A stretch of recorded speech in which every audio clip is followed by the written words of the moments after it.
following presentation on network development and maintenance was given by Ann Reichsman, MD, on September 11, 2008, as part of the 2008 Practice-Based Research Seminar Series at Case Western Reserve University in Cleveland, Ohio.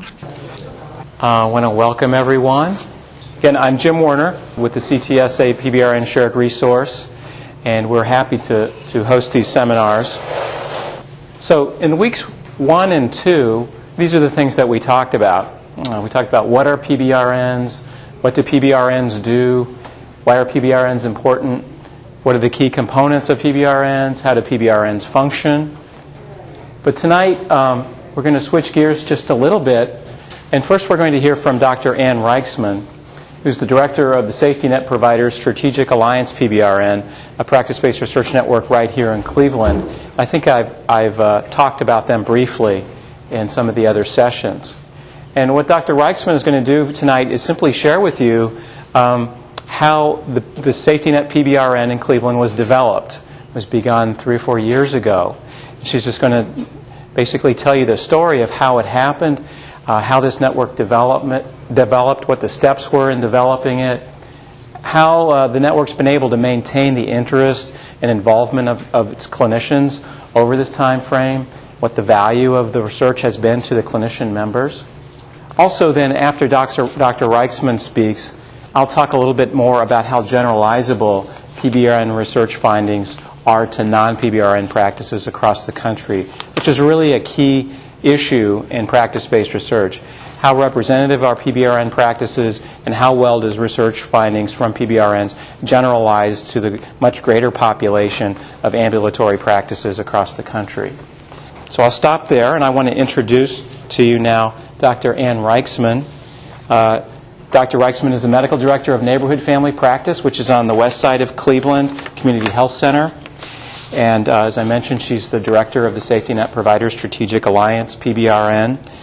Dr. Reichsman attended Antioch College and then attended the State University of New York and received her MD degree from the State University of New York, and then did a residency from 1977 to 1980 at Cleveland Metropolitan General Hospital, which we now know as Metro Health Medical Center, and she's board certified in family medicine. In 1996, she was recognized as the Family Physician of the Year by the Ohio Academy of Family Physicians, and just recently, a few weeks ago, she was named Physician Healthcare Hero of the Year 2008 by Crane's Cleveland Business Magazine. So please welcome Dr. Ann Reichsman. Hi. So I'm someone who kind of accidentally, maybe started a PBRN. And so I'm just going to pretty much tell you the story and maybe try to pull out some points that I feel are learning points for people who are interested in starting PBRNs. In 2004, the executive directors of 2 of the community health centers in Cleveland were brainstorming about issues relating to homeless and to really trying to follow up on some meetings that had occurred to create a better safety net for care for the homeless. And one of the executive directors wanted to create a meeting of all of the safety net providers and all of the community organizations that would be interested in safety net providers. And so they called a meeting and asked a pretty wide variety of people to join this group. And it included the federally qualified health centers. There's 3 of those in Cleveland, 2 free clinics, some of the hospitals that perform safety net, particularly people who are involved in their outpatient departments. They also asked United Way, the county and the city health departments, some of the charitable foundations. And so this meeting started with mostly executive directors and administrators. And they decided that pretty much everyone who's invited to the meeting was interested in this and wanted to create some kind of an organization.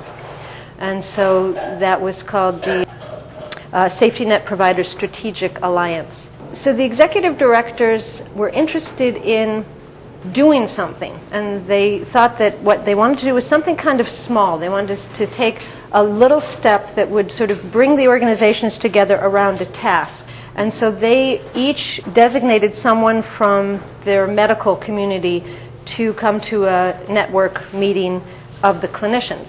And at that time, as now, one of the big problems that we're all dealing with is how to take better care of diabetics. And so the thought was that we would do just some data collection around care of diabetes. And it was a very free-form idea. Nobody really had any definition. It was just, let's collect data and see what we can do with it. So the clinicians got together, and the first meeting was in September of 2004. And we got everybody together close to lunchtime and served a meal, and had pretty much an instantaneous sort of bonding experience with these other clinicians, where we started talking about the idea of doing some sort of this data collection, and people started talking about what they'd be interested in studying, and we had a whole flip chart that was just full of different measures that we could look at, and people were getting pretty ambitious about what they wanted to be thinking about. But over the course of basically an hour-and-a-half meeting, we were able to pare that whole list down to just really 3 basic items that we wanted to look at. And that was looking at the hemoglobin A1C, whether or not the patient had been prescribed low-dose aspirin, and whether the patient was doing the self-management goal. So the idea was to have something that involved a measurement that we collect as clinicians, an action that we perform or prescribe as clinicians, and then something that the patient is doing, to try to get those 3 aspects of care into the study. And the fact that we were able to go from a whole flip chart down to 3 things meant that a lot of people gave up a lot of ego points, that, everyone who sort of felt invested in this one or this one or this one item, and people were really willing to talk to each other.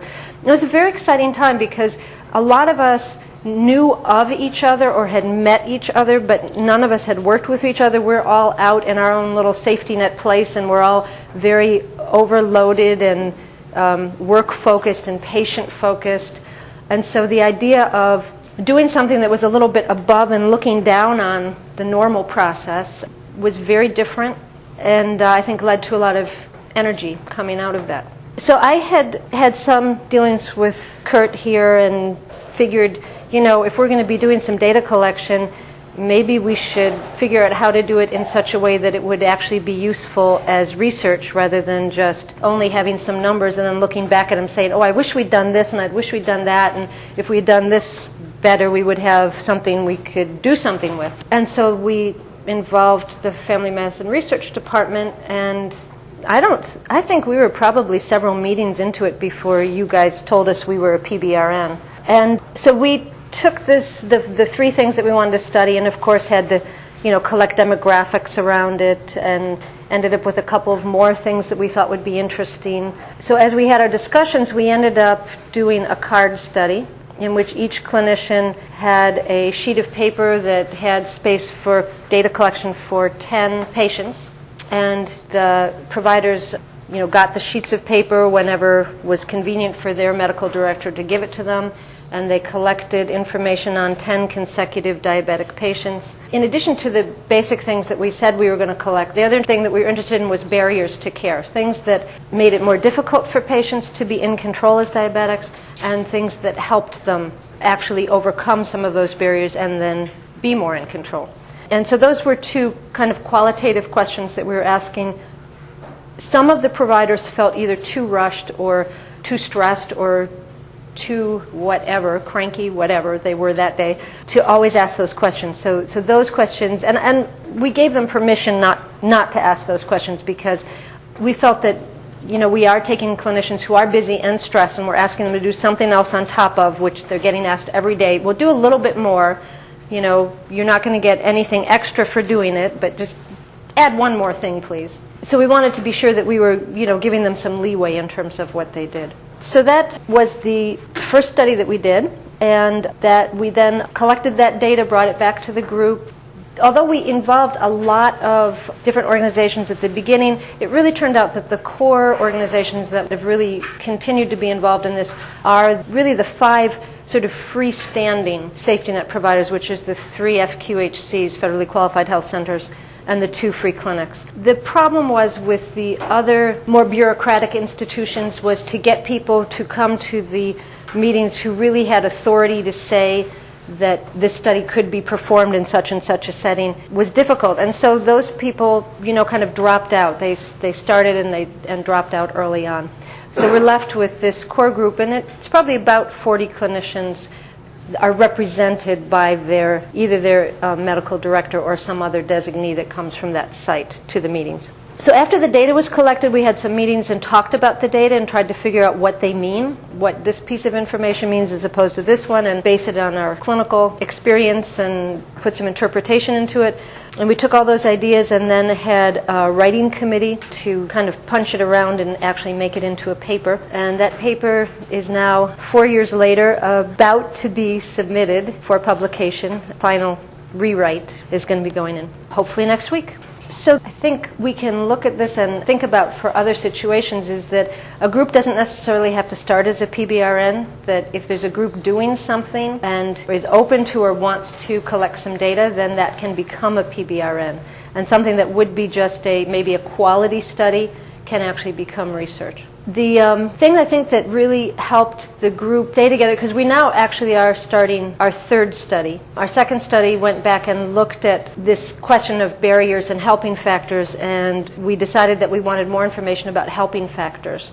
And so we were able to have one of the capstone students do their data collection for their thesis that with our patient, and it was a very in-depth interview study that looked at what were the helping factors and what things really, trying to figure out what could we then distill from that and then try to put into programmatic things in our office to try to create a situation for the patients where they would be successful. And in that study we actually applied to the Diabetes Association of Greater Cleveland, and they have come to some of these meetings because of their interest in diabetic control.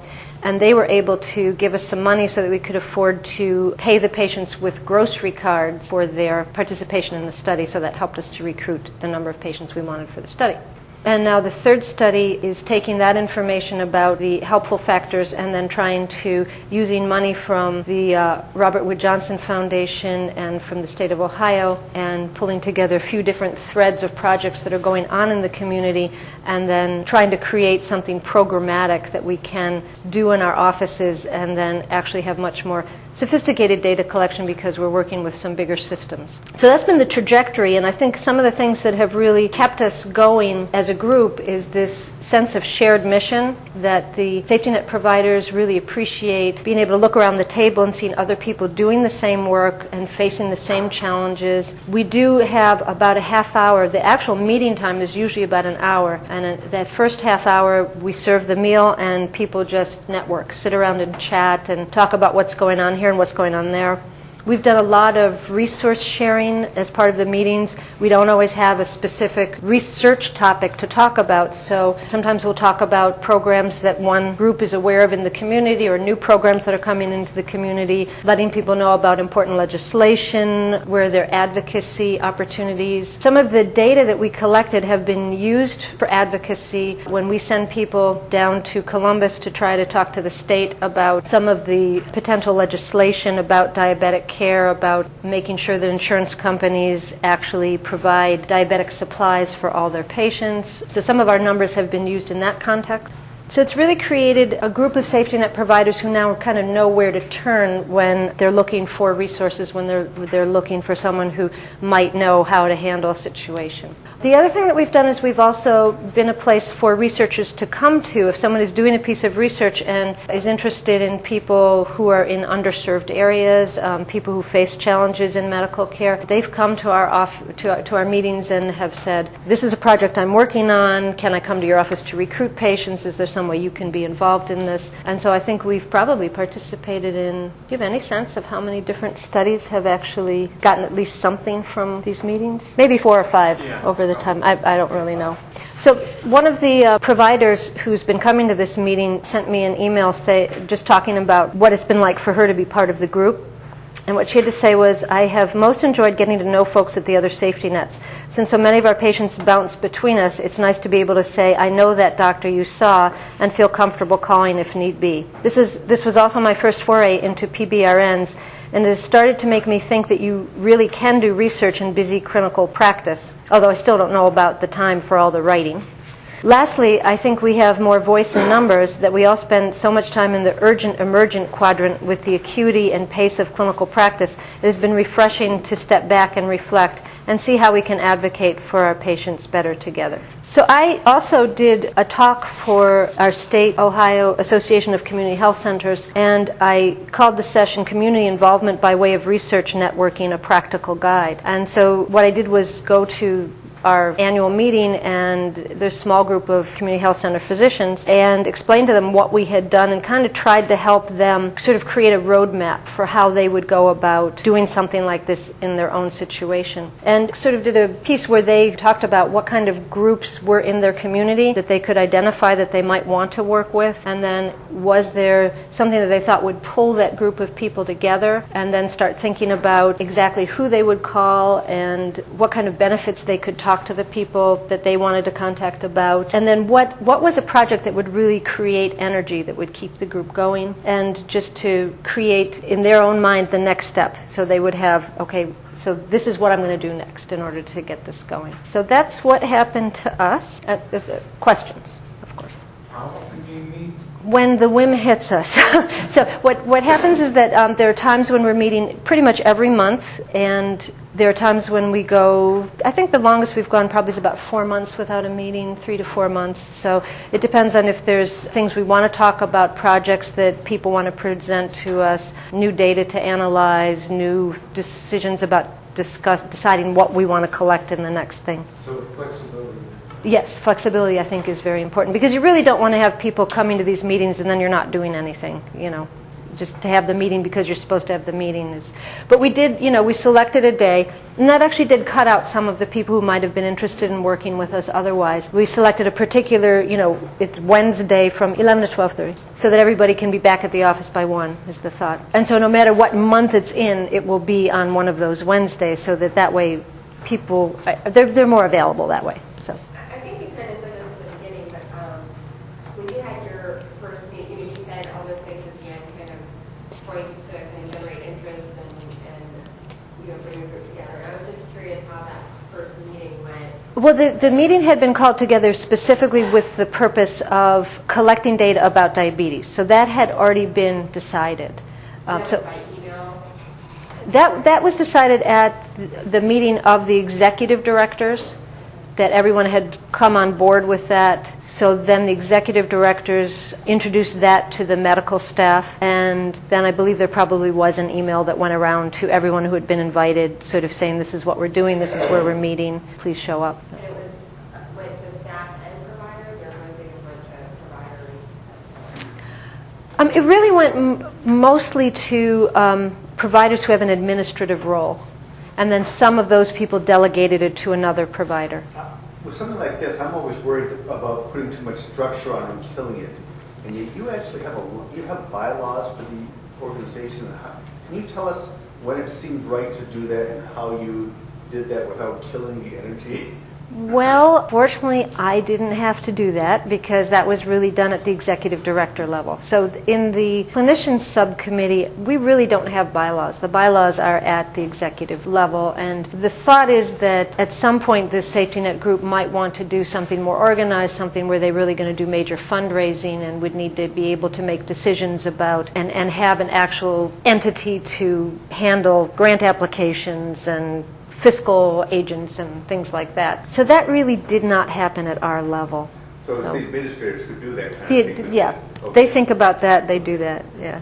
So that freed us up to. So there is this structure within which we function, but we kind of don't pay attention to it anyways. I came on just shortly after you started, and I wasn't in the medical community at all in Cleveland before that time. And I'm wondering, how did you develop this level of trust and collaboration among the different community health centers and free clinics that you've been able to establish in this network? Was it always there? Has it been there for decades? Was it something new? How were you able to do that? Well, actually, this is very new, and it's been a gradual process over the last 5 or 6 years. We had actually started probably 10 years ago, and we're, again, I think a lot of times providers are so busy and agencies like ours are just sort of concentrating on keeping the doors open. And so again, everybody was aware of everybody else. We knew they were out there, but we really didn't have very much to do with each other. And our former executive director really got a bee in her bonnet about the idea that, this safety net is being neglected and is really at jeopardy, and started reaching out to the other federally qualified health centers. And we were starting to build up some interactions.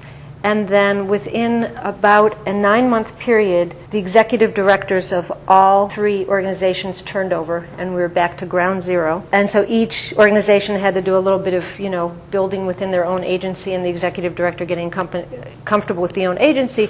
But there had already been at least this platform that they were much more aware of each other. And so when they were all ready, they started talking again. And a very fortuitous opportunity came up where Weatherhead was doing a very intensive seminar on strategic alliances. And the 3 FQHCs signed up to take that seminar.